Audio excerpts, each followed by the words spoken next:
We're ready. Okay, we have to pack a lot of wisdom into about 35 minutes. When Gareth invited me to do this session, he said he wanted me to be the Barbara Walters figure to Phyllis Tickle and Vincent Harding and now to speech. So I'm going to do my best, but it's really not my mode. It is such an honor and a pleasure and a thrill to be here in this gorgeous place. And I think I should say that we're going to be taping this and some other events these next 2 days, and that will possibly become radio shows. So I'm going to break in every once in a while and do an ID, a segment ID as well. How are we? Yeah, all right. And I think I want to just leap in, give a brief introduction, and pull as much from these wise people for the next half hour as we can. Vincent Harding is a father of the civil rights movement. He followed that movement to Atlanta, helped co-found the Mennonite House there, which was a heart of the philosophy and practice of nonviolence. A word that Vincent uses a lot about other people is magnificent. He calls Jesus a magnificent madman, and Vincent Harding is a magnificent human being. He wrote a really important book called Hope and History, and if you've never, in the 90s, and if you've never seen it or heard of it, I encourage you to read it. He started the Veterans of Hope project at Iliff Seminary in Colorado, and he has spent the recent decades since the civil rights movement bringing the lessons and legacy of what was learned there, spiritually as well as politically, to young people in the contemporary United States. And although Vincent and I had a beautiful, intimate interview, we've never met in the flesh, so I just was able to hug him for the first time. Speech is somebody I have only recently met last night. I'm only meeting him in the flesh and in conversation for the first time. Born as Todd Thomas, better known as Speech, a songwriter, producer, and ordained minister. He's the frontman for the Grammy Award-winning hip-hop group Arrested Development. They produced the singles Tennessee, People Every Day, and Mr. Wendell. And he performed here last night, gratefully, in the rain. He's performed for Bill Clinton and Nelson Mandela, and he's performing here this weekend for all of us. Phyllis Tickle was best known when I first met her over a decade ago as the person who had really created the religion department at Publishers Weekly. But something I always also loved about Phyllis was, even though she was doing this lofty work in New York City, her permanent address was always the farm in Lucy. Phyllis Tickle, the farm in Lucy, Tennessee. She's a writer and thinker in her own right on prayer and liturgy and theology. And in the cathartic autumn of 2008, she published a sweeping book about the past and future of society and Christianity, which was called The Great Emergence.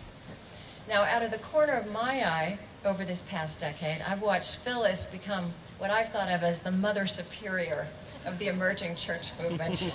I don't know, is that a title you would claim? I would love it, but I have no right to it. Thank you. So, you know, I like to start all my interviews with origins and beginnings, and I don't know that we have so much time for that here.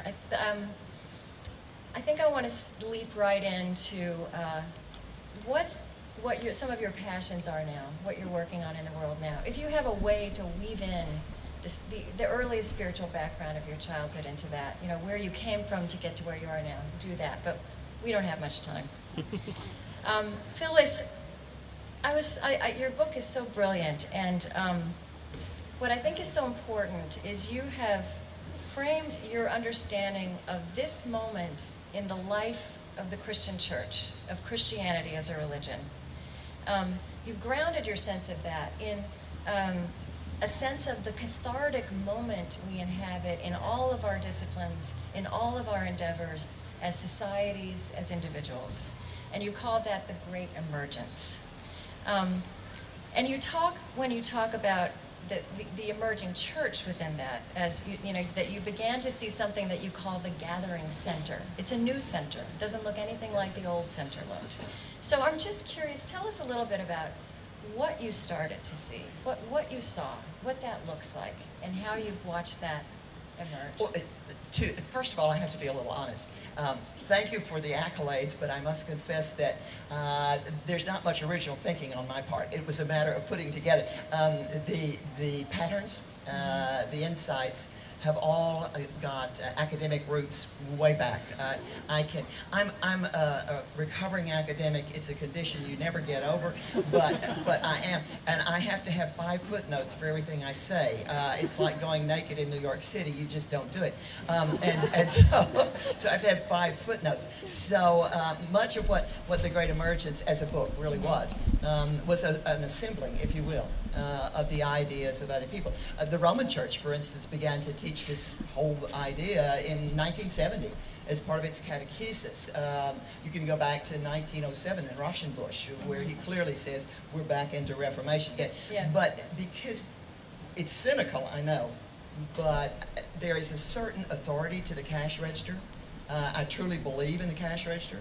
And when people start spending money for stuff, it tells me that there's something serious here.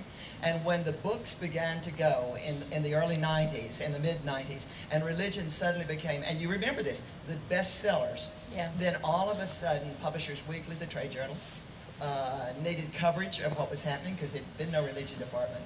And in doing the religion department work, it dawned on me, there is something serious happening here. We really are in a shift. And we had been told that by other people. Joan Chittister said people started to get their church off the shelf. That's right. They got their church off the shelf. Absolutely. We Episcopalians have a wonderful bishop, Mark Dyer, who in 1992 started saying, if you want to know what's happening in the church and the world today, you have to understand that every 500 years we feel compelled to have a giant rummage sale, and we're having one. And I've used his metaphor so many times that now he insists that I give him credit instead of just using the metaphor. But he's absolutely right. But it's exciting. The thing is, it's more exciting to be in what we're in right now. I would not have liked 500 years ago with the Great Reformation, because you could get burned at the stake for saying half the things I think before I even say them. 1,000 years ago, not so good. You couldn't decide which language to argue in. 1,500 years ago, it really stank. The emperor was gone, Rome was gone. 2,000 years ago, when it all shifted, and men of great renown and insight like Harvey Cox are now saying, and I think that's what we need to hear, is that this one, the Great Emergence, and it's not my name, obviously, it was named, but the Great Emergence that we're going through is analogous more to 2,000 years ago, when everything shifted. The thing we're living in now is deeply exciting, deeply threatening, and a wonderful opportunity in every way, because we know where we are. Those who preceded us didn't know. We know. Thanks to folks like you, we know we're in it. And we have the opportunity and the education with which to prayerfully navigate this stream. It's an important time. It's a great time to be alive if you don't think about it.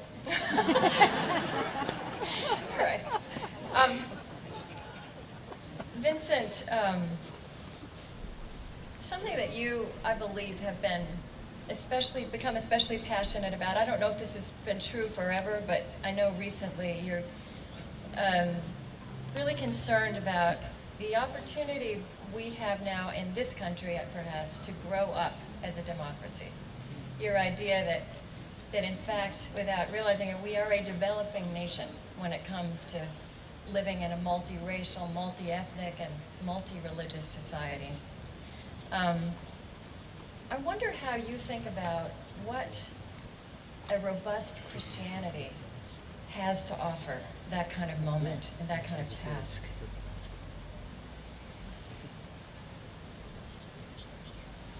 Krista, I am still recovering from the joy of seeing you in person for the first time. That's a way to stall. Okay. But it's not quite a stall. And I am drinking in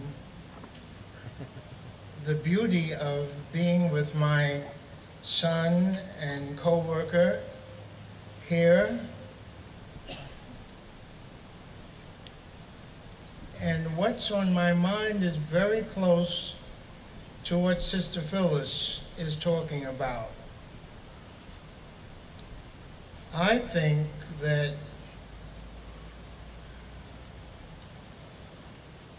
we are at a point where we may be ready as people of the churches to take seriously the calling that's in the prologue to the Constitution, which says very clearly that our main job as we the people of the United States, our main job is not to compete with China, not to give Russia another blast from our great horns, and certainly not to teach anybody else what democracy is, but that our main job is to create a more perfect union, to develop within this country a recognition that we have been, as Brother Speech and his group reminded us a long time ago, the 90s is a long time ago, that we are, in a sense, in a state of arrested development as a country. We began in a state of arrested development as a country because we began talking about establishing freedom and democracy, and at the same time built into our Constitution the protection of human slavery. Yeah. We built arrested development into our very beginnings. And it is a wonderful opportunity now for the people of God who say again and again, the truth will set us free. It is a wonderful opportunity to live that out and to go after that truth about who we really are, about where we really are, and about where we need to go. So I see the church trying to speak the truth, not a patriotic truth, but a compassionate, truthful truth about the country, and thereby helping the country, Krista, to become more fully the place, the people that the Spirit of God would have us be. One other thing that I want to say about what the people of God might be called upon at this moment is to stop and maybe after my son goes off on his journey later on today, Phyllis and I could talk a little bit more about this with you. I think one of the other things that the people of God have to look at is what is the difference between the emerging church in America and the emerging population in America? And how do those match or not match, and why? And if they don't match, what is this emerging church all about? All of those things seem to me things that the people of God should be wrestling with now, not simply feeling good about itself, but feeling, my Lord, this is what God gives me to do? Can I really take this on? And the answer is yes, we can take it on. God would not give it to us if we couldn't take it on. So I want to be encouraging to us to take on all these truth-telling, truth-being tasks that will help us to create a better country and a better world.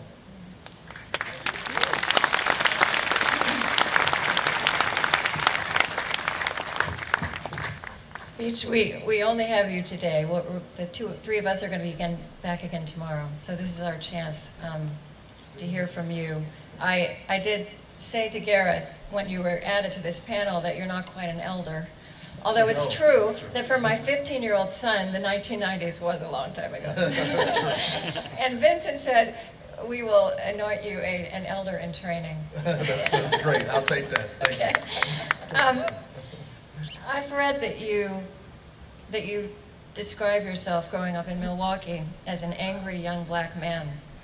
And I believe you converted to Christianity in 1996, is that right? And you were already a musician. Yeah. Uh-huh. And yeah. Oh, go ahead. I'm sorry. No, well, tell us a little bit about what happened. Well, as far as the angry black man part, I think what Vincent just shared really is the key of it. You know, you start to notice as a young black person the differences among your race and other races, and you start to ask questions why. And as you start studying and understanding the history of the country, and Vincent really did a great job at explaining the hypocrisy and the two sides of what was going on, I think the anger starts to set in when you see the differences. And as you develop as a human being, and especially as a spiritual being, you start to channel the anger into love. And you figure out a way to love stronger and to love more. And therefore channel your activism, you channel your passions, you channel your indignation to an energy of love and find out ways to change things. And so even in the beginnings of my musical career, I started doing gangsta hip hop because that's what all of my peers were doing. And I quickly realized with my upbringing, with my parents being in the civil rights movement in the 60s, and with all of that they instilled in me, but also just my own spirit and what I believe God had called me to do, that was not my calling, gangster rapping, and that I needed to do something that felt like it was truly where I was supposed to be. And the music that Arrested Development would then create was really based on that conviction. And it was music that was set to expose the problems that exist, but also add another component to it, and that's talk about some solutions and really focus on solutions instead of just focusing on problems. You know, in the hip-hop community, we have many oral traditions in hip-hop, and one of them is groups like NWA in the West Coast would speak about F the police, and they would speak about gang life in Los Angeles, and people that didn't ever visit Los Angeles never really understood the extent of violence and the extent of gangs that was going on there. And they were able to expose those things in the music. They were able to talk about police harassment in the music, but they only told the problems. And they rarely, if ever, gave any solutions. And we have that tradition in New York with groups like Public Enemy in the hip hop realm, where they talked about how 911 is a joke, is one of their songs, and it was talking about how people in the black community could not rely on the system to protect them or to save them in a health situation the same as someone in their neighboring community might be able to expect. Those types of injustices were brought about or spoke about in hip-hop music. That's a tradition. One of the first hip-hop records was called The Message by a group called Grandmaster Flash and the Furious Five. And that song talked about sort of the stark realities of living in New York and living in the ghettos in particular, and the pressures that it brings about in that situation. And these oral traditions are always present and have always been present in hip hop. But what I feel that we made a decision to do and add to that tradition was to speak about solutions. and strive to be a solution-oriented force in music. You know, yeah.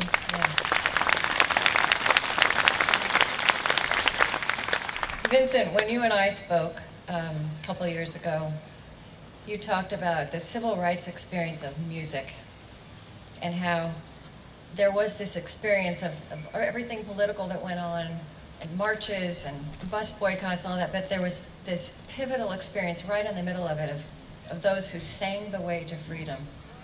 That music was right at the heart of that and was part of the force.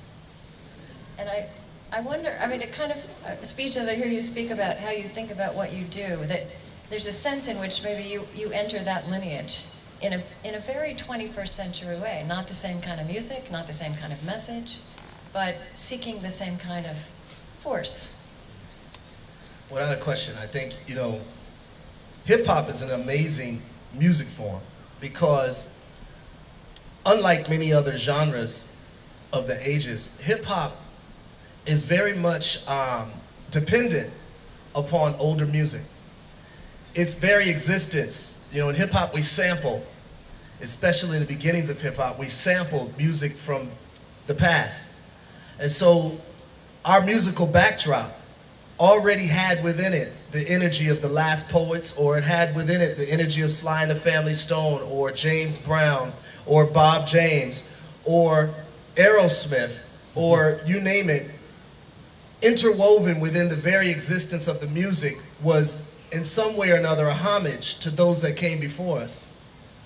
At first it was met with resistance because we didn't know how to play instruments, and so those that played instruments felt like it's not real music.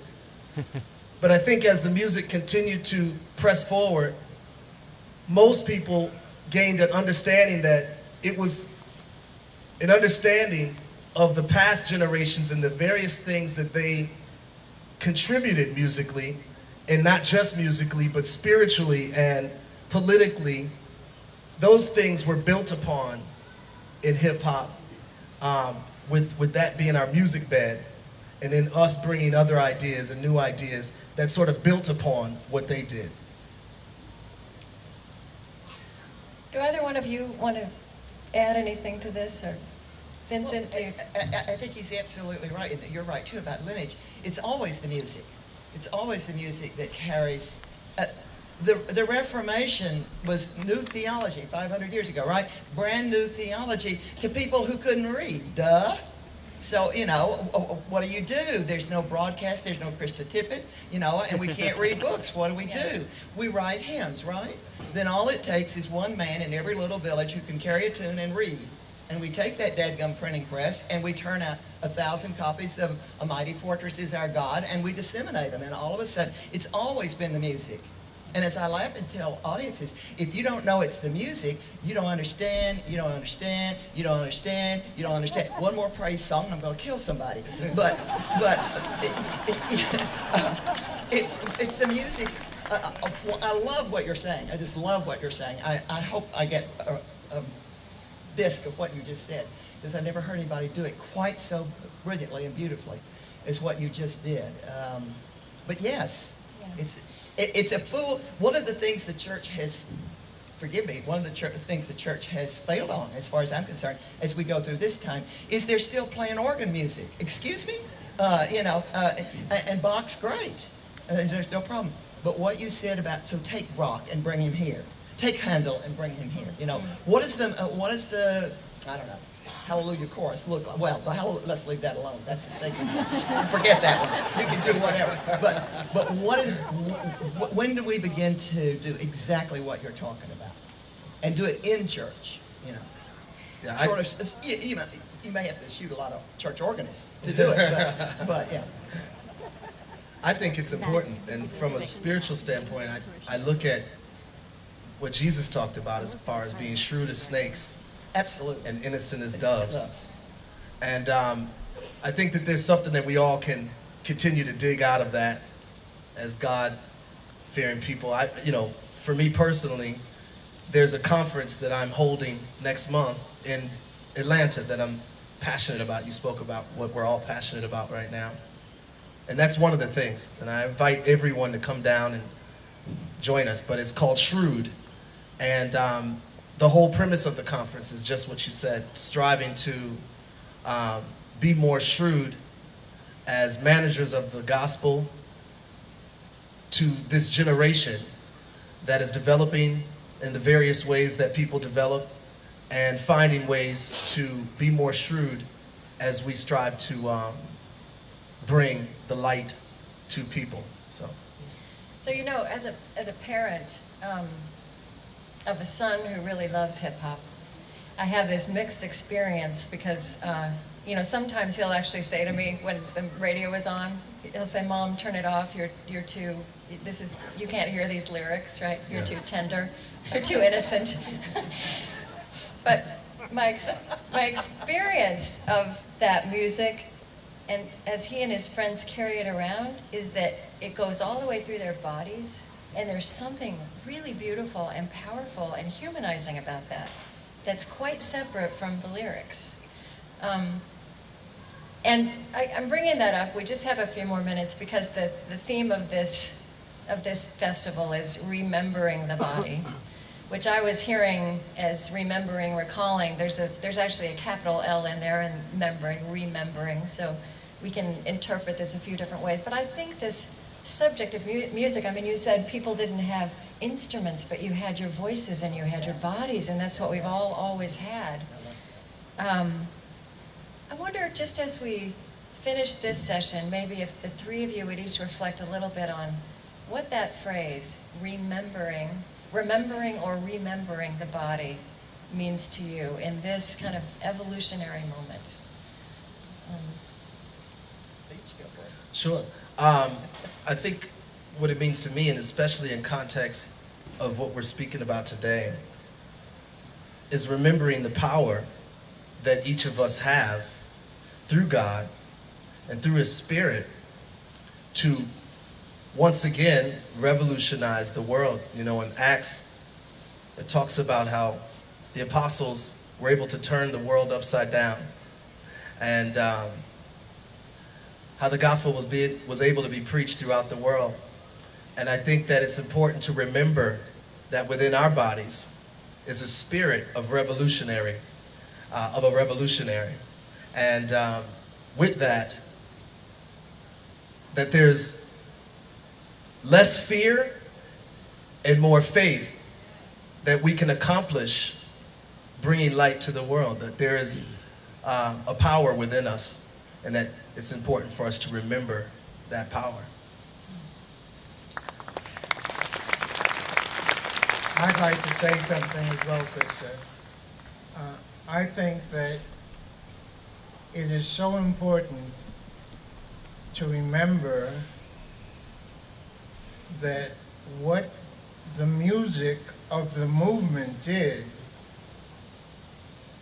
was to urge people not to sit and be entertained by musicians, but to create music themselves and to speak of their longing, their urging, their determination through the music, including the music of the past. Yeah. And I would like, sometime just before we're finished, to bring a song that we might sing together. Because it seems to me that there's no point having a group like this and not singing together. Songs that can be sung from children to grandparents. So I'd like to make that my response to your question about the song. We will. I need to do my radio thing. Okay, do your radio thing. Okay. I'm KristaTippett, and this is On Being. I'm outdoors today at the Wild Goose Festival in Hot Springs, North Carolina, with civil rights leader Vincent Harding, theologian Phyllis Tickle, and hip-hop artist Speech. Wild Goose is a Celtic Christian metaphor for the unpredictable spirit of God. This is a multi-generational gathering around music, justice, spirit, and art. So Phyllis, just as we get to you with this question of the body. I was doing great with his idea of singing. Well, we will. We'll do that. We'll sing. We'll sing to end. I've really become aware, having grown up Protestant in the middle of America, that Western Protestantism really disconnected us. It was a chin-up experience, right? You sit in an uncomfortable pew and listen to a monologue. Yes.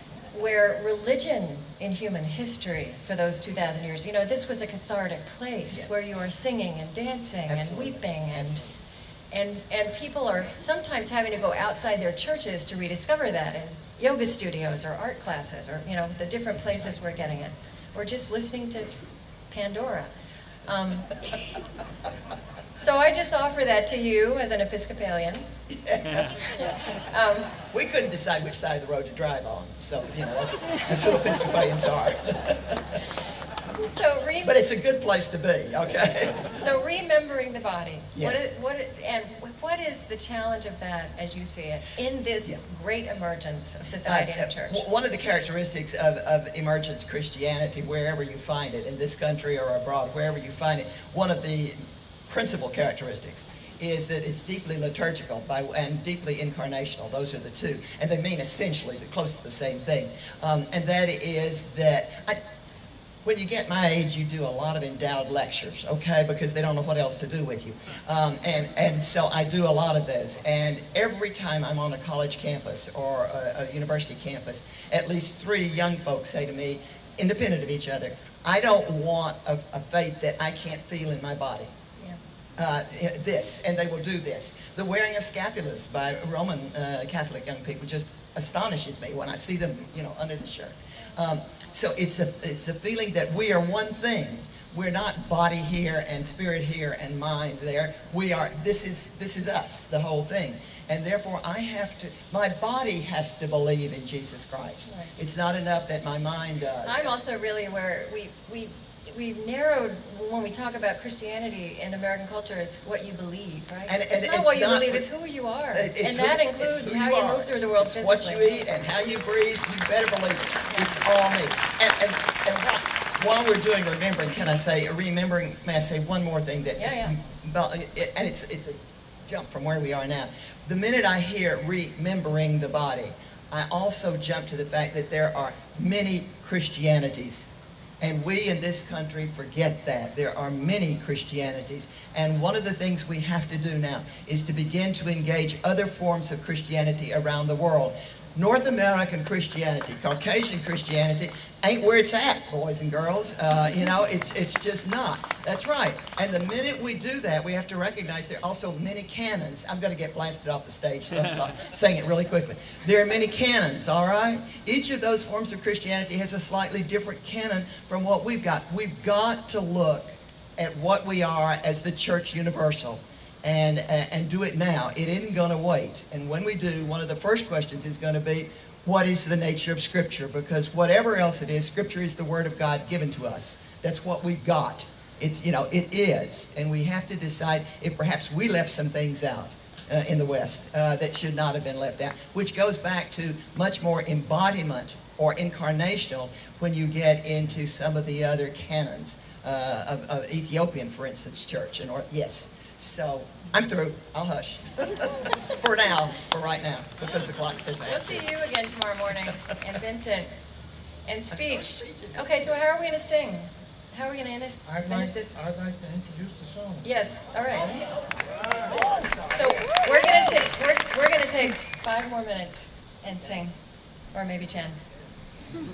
No, not very long song, because it's a very hot sun coming up, but it's a song that comes from the poorest people that this country knew. The enslaved Africans who were in places like this and who created some of the most beautiful music that the country has ever known. And what we did during the movement is to remember that the poorest people can create the most beautiful things, contrary to conventional ideas. I'd like to invite you to sing a song that was created using now some different words for 2013. And being foolish enough to think that I could help you sing when I've got my son and coworker here who need to help me sing. So maybe we will all help each other sing. What I want to suggest for the singing of with each other is the music that goes to "We Are Climbing Jacob's Ladder." Many of you know that music. We are climbing Jacob's ladder. We are climbing Jacob's. Okay, great, great, great. Wonderful. Only what we're going to sing with each other, for each other, and for the world is we are building up a new world. We are building up a new world. We are building up a new. Builders must be strong. Builders must be strong. We are building up a new world. We are building up a new world. We are building up a new world. Builders must be strong. There are two more stanzas, but you'll wait till tomorrow.